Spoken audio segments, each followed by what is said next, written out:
Hey everybody, how you doing? I hope this live stream I'm making finds you well and hearty and healthy and most notably hearty and healthy. I watched The Bachelor with Matt James, and it was the first Bachelor I watched from pretty much start to finish. I think I missed the first episode. And you would say, why? Well, hey, the first black bachelor. That's why. Uh, that's the reason. And, you know, I was quite interested to see how Matt did. And I was also one who, a long time ago, felt the Bachelor was racist because they never had a black bachelor. And the Bachelor constantly, and the Bachelorette, constantly communicated this idea that, hey, they're white and it's okay and all this stuff. And for those of you wondering, looking for a conversation about football, it's coming. But I feel compelled to say what I'm about to say. And so here it goes. First of all, I'm approaching this as who I am. I'm 58. Matt James at, 30 is old enough to be my son. And so because of that, and what that means, it means that I come from a different generation. Some of you would say, and the reason I'm looking down is I'm actually putting this on social media as I talk, right? But some of you would say boomer. I don't care, because I happen to think my generation was a great one. So I'm not going to be in the mode of being ashamed of that. I'm quite the contrary. I'm very proud of the generation from which I spawn. And yet, the average age of the people who consume the content that I put out, including this, is about 26. So, and that's been the case for a long, long time. The number of people who meet me and they have no idea how old I am until I tell them, if it ever comes up that I feel like I should mention it. But I am that age, and so I look at the situation differently than a lot of you might. I basically believe that Matt did Rachel a real disservice, and I felt that he owes her an apology for essentially embarrassing her on national television over a matter that is essentially a private issue that he could that between two people who ostensibly love each other, and yet Matt's kind of come off like, well, he doesn't anymore. There were long periods of silence there, and I put out a tweet on my Oakland news fan Twitter where I used the scene from The Godfather where the Godfather, played by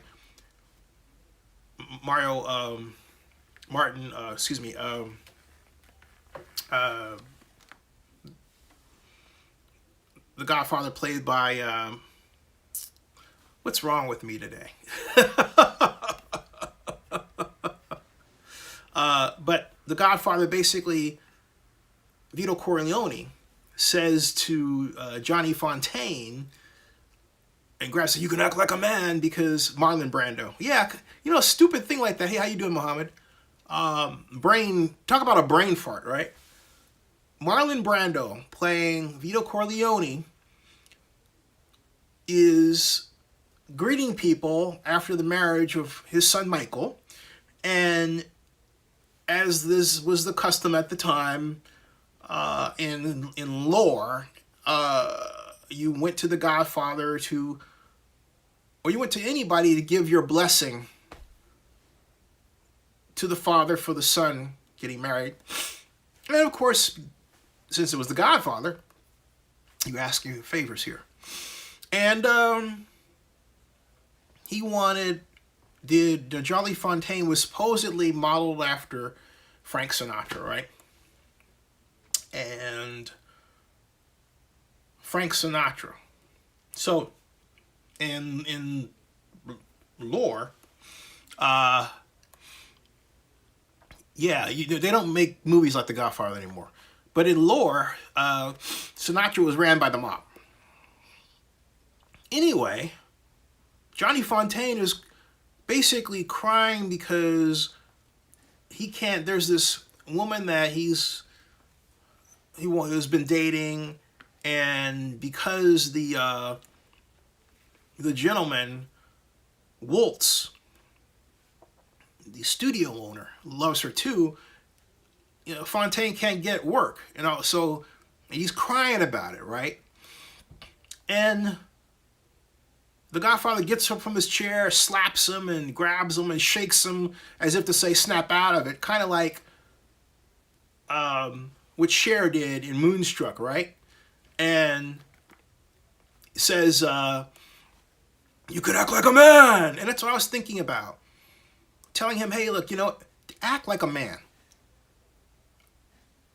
And all throughout The Bachelor, there was Matt thinking, when you're in love with someone, that woman you want, you're not thinking about the future as much as you are being with her and how to make that happen. Everything in your head is focused on how to get her.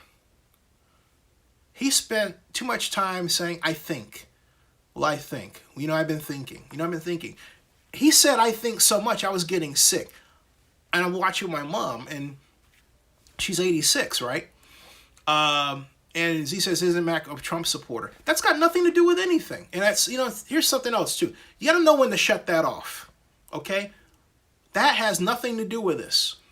You can have wusses or emotional wusses regardless. This is about generations and everything. I don't care what his political background is. I know all kinds of people in my life, all right? And you got to know when to shut that stuff off. That shows your youth, okay? And I don't care if you're 55 and thinking that way. It's still a youthful way of thinking. Shut it off. That's got nothing to do with nothing, ZC, all right? Point I'm making is this. And don't make it not fun anymore. This is a fun conversation about what it means to be a man in the 21st century. That's really what it's about. This is about what it means to be a man in the 21st century. And what it means to be a man in the 21st century, how technology is changing us, and how society is changing us, and how the rise of what we used to call the liberated woman, I call the strong woman, the truly emotionally strong woman, is changing some men, even as they don't realize it because they're too young and they're just going into adulthood and dating and everything else, right? It's a complicated time. And a number of us, including me, before many of you, came from single-parent families, as did Matt. And he came from a father who's black who wasn't there to talk to him about how to woo women, about how to take care of your woman, all right? His dad was too busy doing this, cutting and running. So, his dad was fortunate enough to raise a son, but provide for the son, make sure the son had money to go to college and everything else. Where was the dad there? I hope he was later in life, but it doesn't seem like it was. And I hate to say this, but there has been that track record with fathers who look like me for a whole host of reasons that focus right down to extreme racism. Not being able to get the money you need to raise your family, having to cut corners, having to find a place where your self-esteem is intact.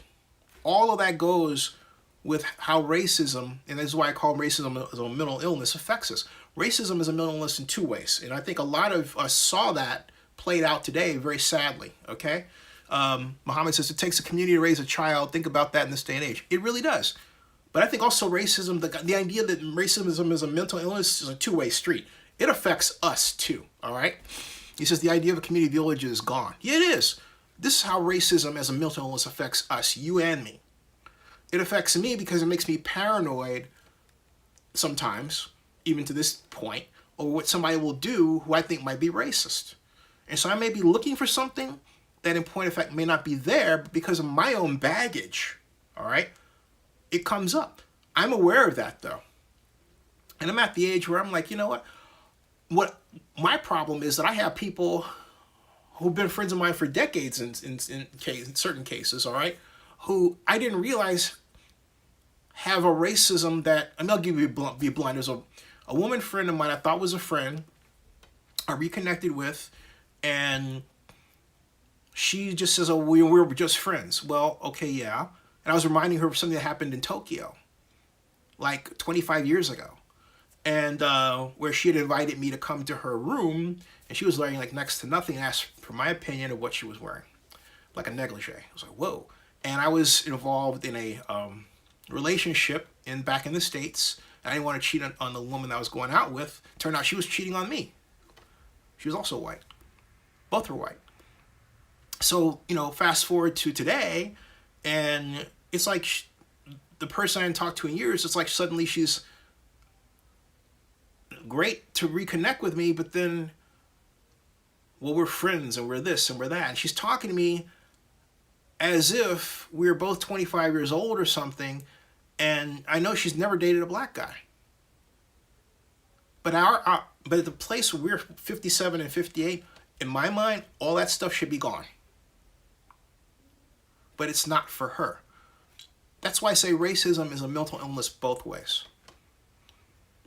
It brings up stuff in her that she hasn't wanted to deal with. We never had a talk about it, so she might happen to hear this and be shocked. She'll know what I'm talking about, though, and maybe she'll call. All right? But my point is, that idea that I expressed to you about racism being a mental illness, it came up in The Bachelor. In fact, it was front and center. And Matt was obviously affected by it. Do you realize we sat there and we watched him change over the course of, 2 or 3 months? And the fact that he went from no beard to epic beard is, I think, exemplary of the kind of change he went through. And I don't think it's good. All right? He started off with fake confidence. Okay? And he went from fake confidence to no confidence. I mean, he sat there speechless. But as far as I'm concerned, if you would ask for my opinion, he had no business being upset with Rachel. Now, my mom and I had a conversation about that because I could understand how Rachel could be in a sorority and wear antebellum clothing because they liked the style. No one told them about the meaning of it.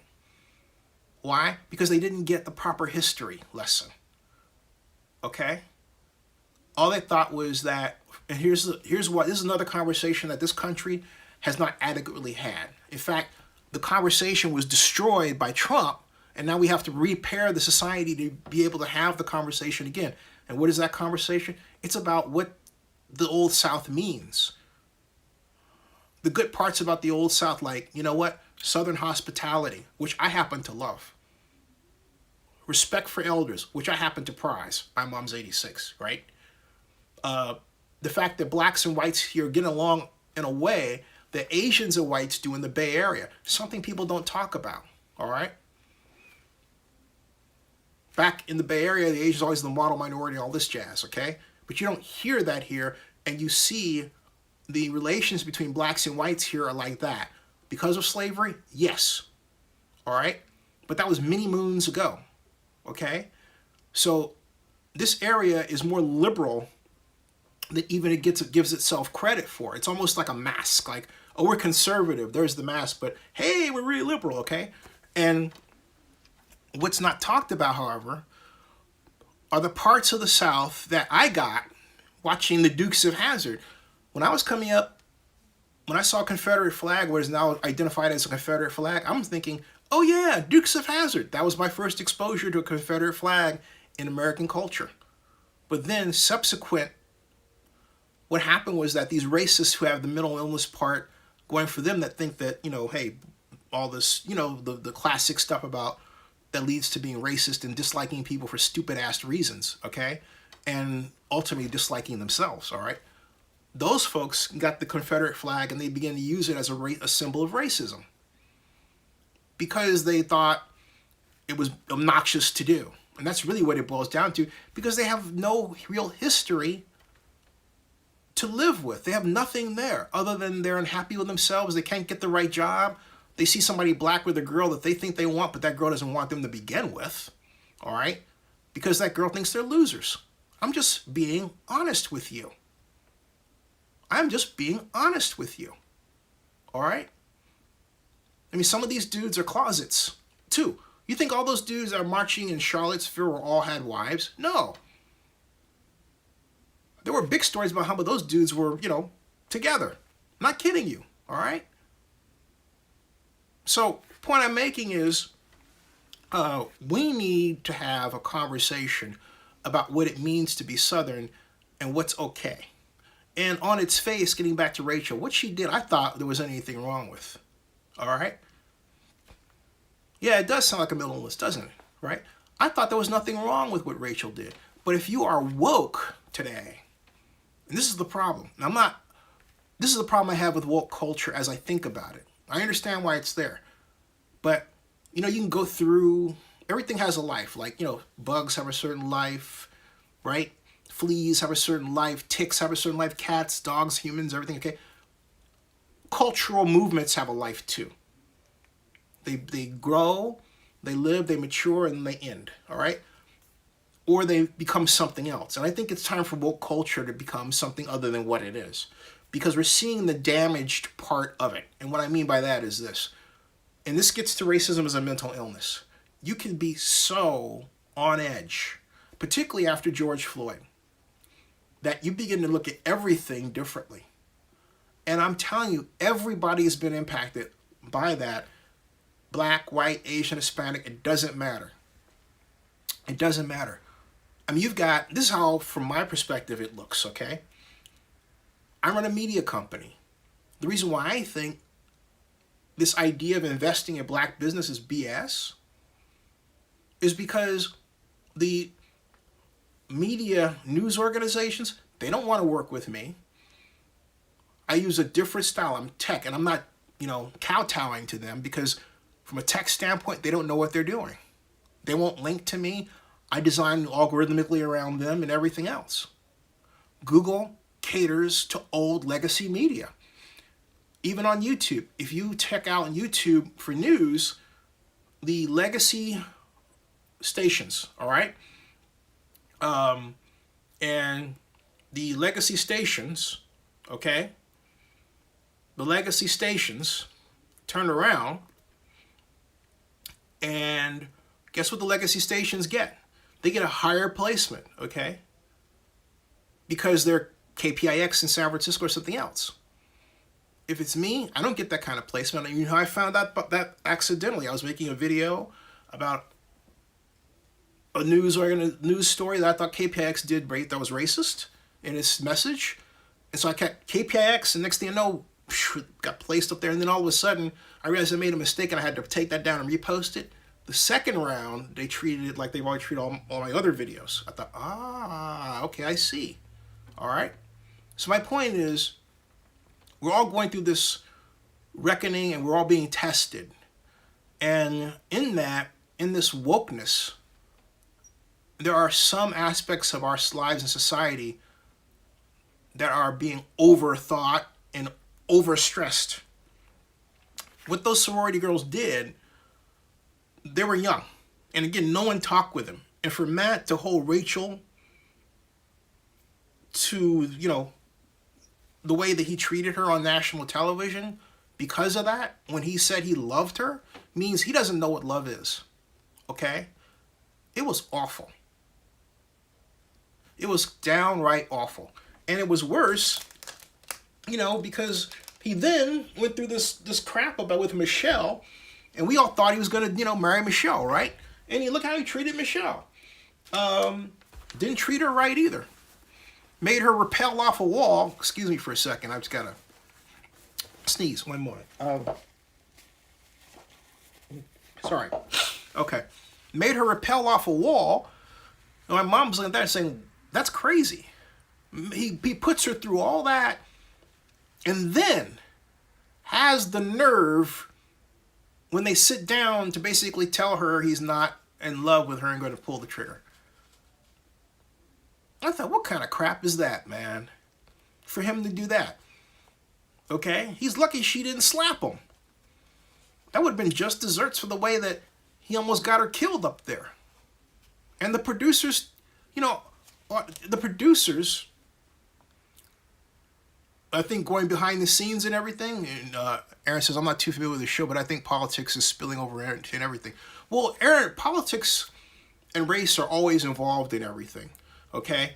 And he says, ZC says, I think the people like Rachel Lindsay and other former contestants got in the head and wanted to appear more woke since he never gave off that vibe previously.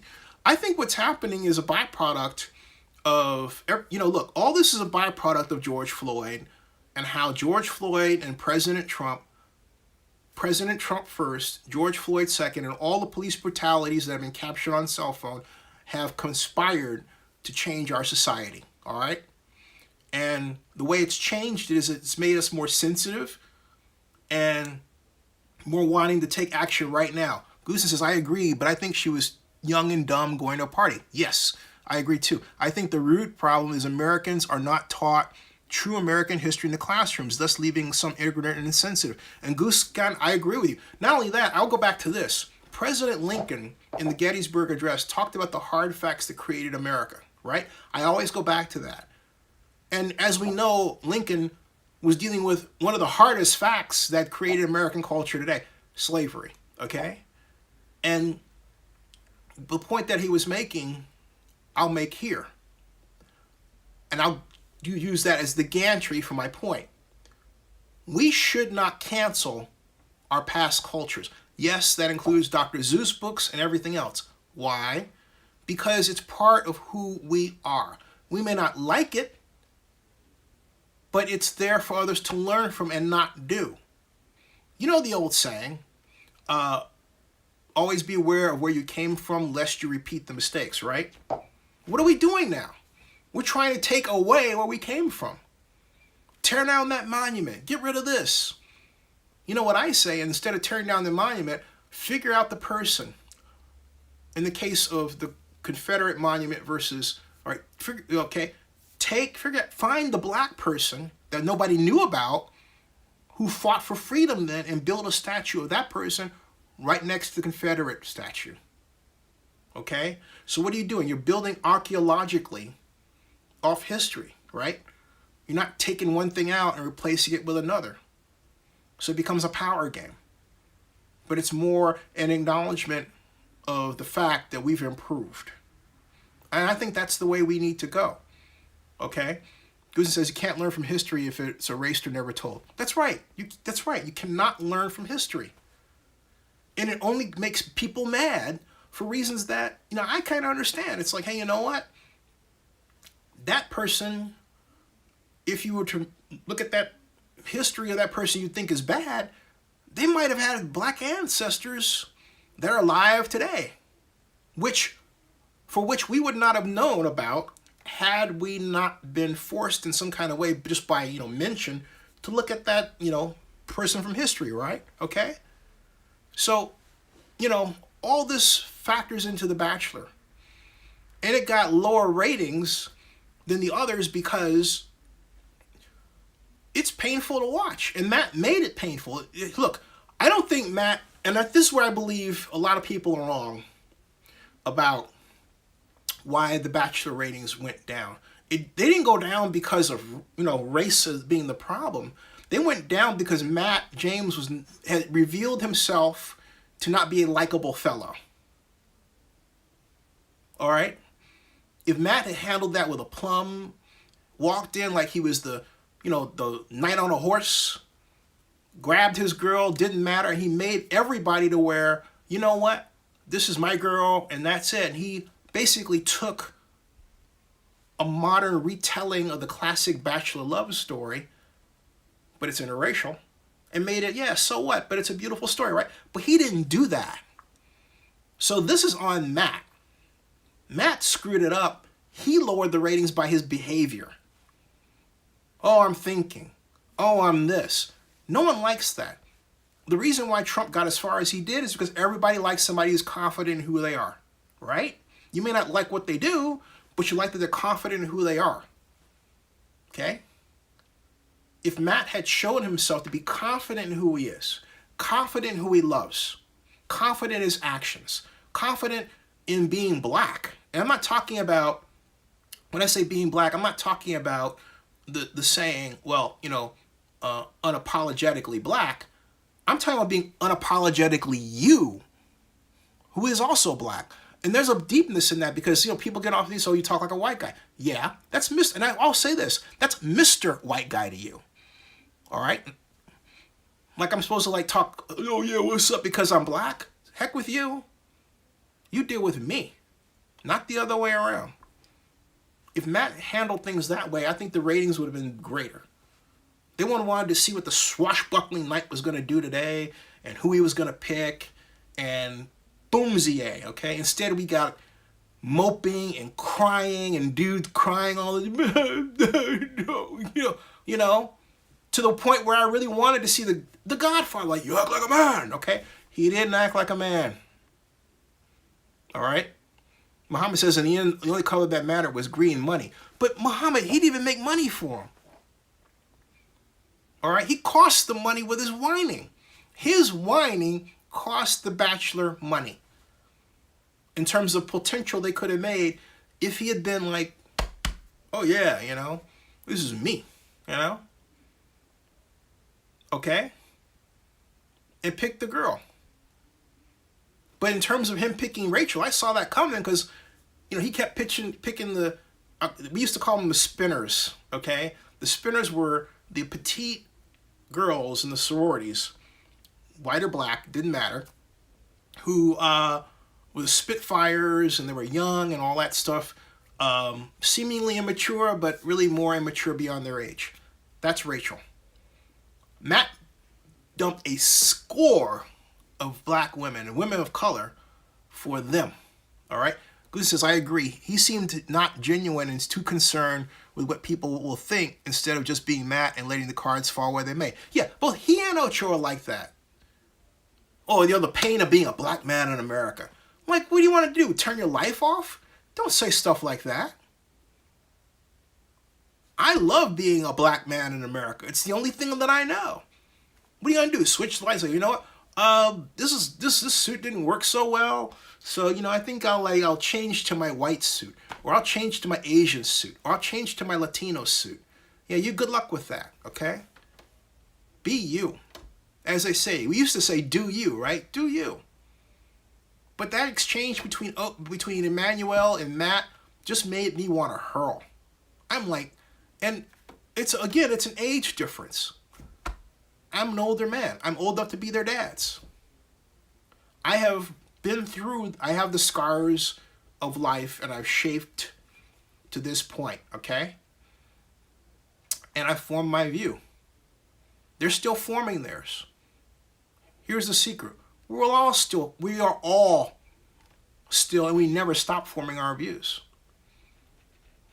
And I haven't been blessed with being able to marry or kids or anything like that. But hey, it could happen overnight. You never know. But I'm aware of who I am at this stage of society, how old I am, and how I look and all that other stuff. And I'm telling you, all right? Muhammad says, I think that's the problem. My generation is getting too pampered. Yeah. I mean, to whine about stuff that I'm thinking, what?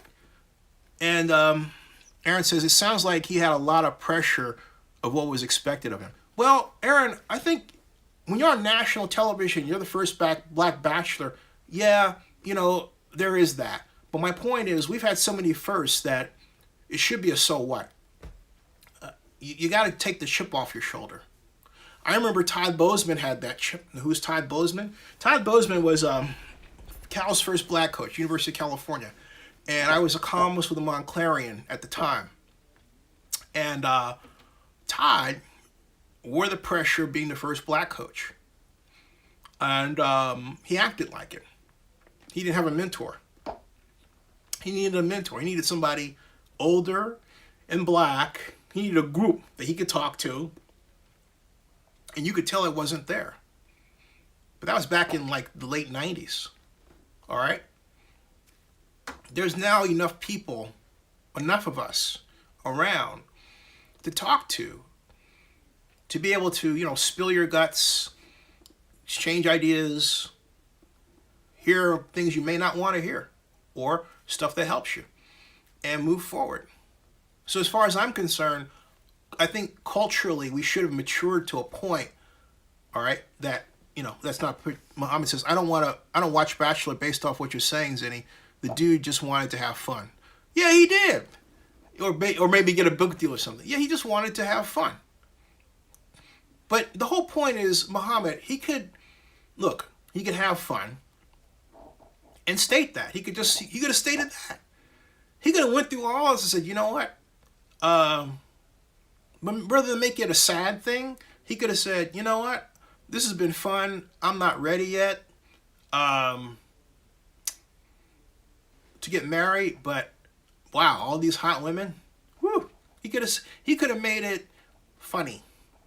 But he made everything a crying session, an anger session, a thinking session. He made people do things they didn't want to do. He made it exasperating to watch The Bachelor. So it wasn't that The Bachelor covered race. Don't make that mistake. It was that it was done in a way that wasn't fun. Okay? We're all different in some kind of way. We need to learn that it's okay to be different and have fun with it. Rather than hold it as a burden. Holding it as a burden is what's getting us into trouble. I am not burdened by being black. Being black is not a burden. I love who I am. But I also love who you are too. And that's the way that I roll. I encourage other people to roll the same way. And you got a problem, hey, just say, you know what? I got something I need to get off my chest. There is no cornering the market on sanity in this life, okay? We all got a little something. There's nothing wrong with that. And, okay, and he says, you're a good man, Zinni. Thanks. You know what? I try. Excuse me. I got a cold. And so, I don't know where where did the cold come from? But came from garbage can. There it is. Okay. Anyway, that's what I'm going to say about that. I've said it for about a half an hour. I'm going to turn to a new live stream and talk about NFL football. Because there's a lot of stuff going on. And he says, man, I'm in the wrong generation. No, here's the thing. It's not... The generation is... Hear me. Before I go, I want to say this one. Okay, look. The generation now, and the world is now where I love it. I mean, you got... When I was coming up, when I was 14, the women I thought were the hottest were the ones that were that athletic, that worked out and had the muscles and everything, and athletic women, right? But in those days, in the late 70s and everything, they weren't so popular. They were getting there, but they were thought it was weird. Now, right? And now, it's very common for women to have a tush, biceps, boobs, you know what I'm saying? So as far as I'm concerned, society has come up to where I've always dreamt it could be, This says, he already mentioned the pressure starting episode 1 and on, but to think everybody would view any race based on what they see in The Bachelor is insane. To me, we have bigger events that are happening. Yeah, but, also, there is a use of race for ratings, which I think is, Aaron says good points, but I think it also exposes how many young men need some direction. Yeah, we have a lot. I think need people to talk to, okay? And direction is right. And I think, there needs to be a way to just talk it out. And I don't mean like writing stuff in a Facebook page. I mean actually like Zoom style where people can see each other, because there's a different response when a person is talking to you and you can see their face and hear their voice inflections and everything else than if you're just reading something that they wrote. Because if you read something, it activates your insecurities and you're likely to misinterpret what they were trying to communicate, all right? Yeah, but you're absolutely right. And so, I think that's where we were at. And and then the trauma of seeing Derek Chauvin choke George Floyd to death just rocked this country and world. But also on top of that, here's another problem: economics. Consider this: that adjusted for inflation, real wages have decreased, not increased, over the past 35 years. Yet our population has continued to do what? Right. Now, what does that mean? It means that we have less and less money on a per person basis than we did 30 years ago. What does that mean? It means that we have more people worried about money than ever before. And when you're worried about money, that causes behaviors in you to come out that you didn't know were there. Imagine that happening to a society. Imagine that happening to a world. And you would say, why is that there, Zane? Because look, when I was born, we had 20 countries making steel. That was 1962. Then that accelerated to where it was 120 countries by 1984. All right? And what does that mean? It means that the more market countries you have, income equality, right, is proving pure capitalism is a failure, right? Although my argument is this: we've never had pure capitalism. What we've allowed, all right, there's no such thing as that. And here's the reason, okay? And I'll make it very simple and succinct. We've had multinationals that have pulled our labor apart, all right? But they've gone to other countries that had a cartel system within it and did economic planning to make sure that their countries' firms were able to pay wages and that they had a living standard that was paid for by the government to an extent. We didn't do that here. We had semblances of it, of the Great Society, right? We had installations of it. But then we had people who were greedy. And they paid for political power, and in such a way that they didn't have to pay anything. It was very easy to start companies and for them to make money and consolidate wealth. Let me say that again in big letters: consolidate wealth, okay? There's nothing wrong with being wealthy. Nothing. But there is something wrong with a country that doesn't take care of its own at the base. That's the United States. If we had maintained that base and let people be rich, we would have fewer people at each other's throat because everybody would have basic amounts of money to live on and enjoy the fruits of American society. That's the way it should be. Even as we're adding people, where it's getting more crowded and it's getting more stressed, okay? We need to be about building what we used to call, when I was at planning school in Berkeley, healthy cities. Folks, we have a lot of unhealthy cities. Unhealthy in terms of and impact they have on us. Unhealthy in terms of income distribution. Unhealthy in terms of credit, and the amount of money you have in your pocket just to buy something. We should not be in a society where people are one paycheck away from being homeless. So what does that mean at the ultimate logical extension of that? That most of the United States is homeless? That is a future we should not want. And we can fix it. We have to have the want to. And we shouldn't have a system where somebody else thinks that, the only way they can get over is by fooling somebody. I heard it expressed once that someone thought that the reason why someone white was smarter than someone black is because they knew how to scheme. And I said, wait a minute, do you mean like cheat? Steal from other people? That's something to brag about? Of course not. Woohoo, woohoo, woohoo. Just saying. Aaron says, I think they implemented a few socialized policies that could take pressure off people. That's exactly what I'm saying. Here's the catch. We got them. And Goose says, exactly. Desperation causes desperate measures, eliminate poverty, and nearly eliminate crime, I bet. Yeah. And we had that for a nice little heaven of time when the PPP loans first started coming and the stimulus checks last year, and then people stayed at home. You had this crime rate went like this. Whoop, remember that? It was like nirvana. And we did nothing to maintain it. Nothing. Okay? We have to get back to economic planning. And that means with the objective of taking care of our own.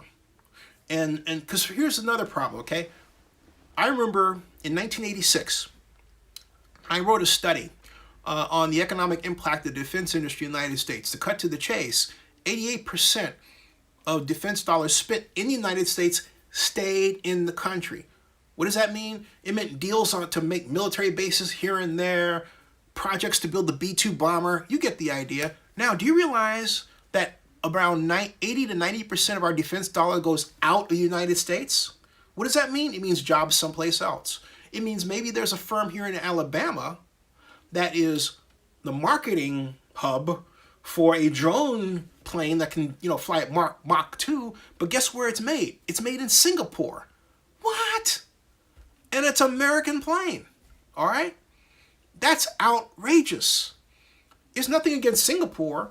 Hey, they're great to make it, but we need to go about import replacing, and I'm not speaking about racism. I'm using it, that's a true example, all right? I'm not being racist. I'm simply talking about doing the same kind of import replacing that was done to us by Europe and Japan after the war. And, okay, that's all I'm talking about. And Germany, Germany most notably, all right? Because we took over Germany, we took over Japan, we put together the Dodge policies in 1952. We said that both countries could spend only 1% of GDP on the war. Guess where the rest of it went to? You got it, the economy. Japan creates the Ministry of International Trade and Industry. They dump steel into the United States, which means you're selling the steel at below the cost to make it. Why? Because they're subsidized. Because the Japanese government is subsidizing that difference between what it costs to make the steel and what they're selling it for. They're dumping the United States. They're taking over. They took over the markets in the 80s. Voila! Japanese-made products, steel, buildings all over the place. Okay? We need to be about this, doing the same thing worldwide that was done to us to recapture and rebuild our economy and build jobs here. That's what the Trump administration missed because they didn't understand the complexities of economics to get it, to build anything to do it. They're busy playing politics with something. They had the one part of the equation right. We needed to keep money in here. But they made it a nationalist thing. They didn't make it an economic necessity. They made it about a quasi-racist thing. And that's why it got screwed up. It says, with USA buying power, adding import tariffs would make manufacturing USA more possible. I propose subsidies, not so much tariffs, because tariffs can take off the inflation. We need to subsidize our industries like we've never before. We need to be prudent about it, honest about it, and direct about it. All right, folks, it's been 43 minutes. I'm going to sign off. It's 1 o'clock in the morning. Thank you all very much. I'm going to come back and talk a little bit about the NFL. I need to take a break. I need to get some water. I'll see you all, okay? I'll see everybody. Thanks, Scott. See ya. And thank you. Thank you. Go see ya.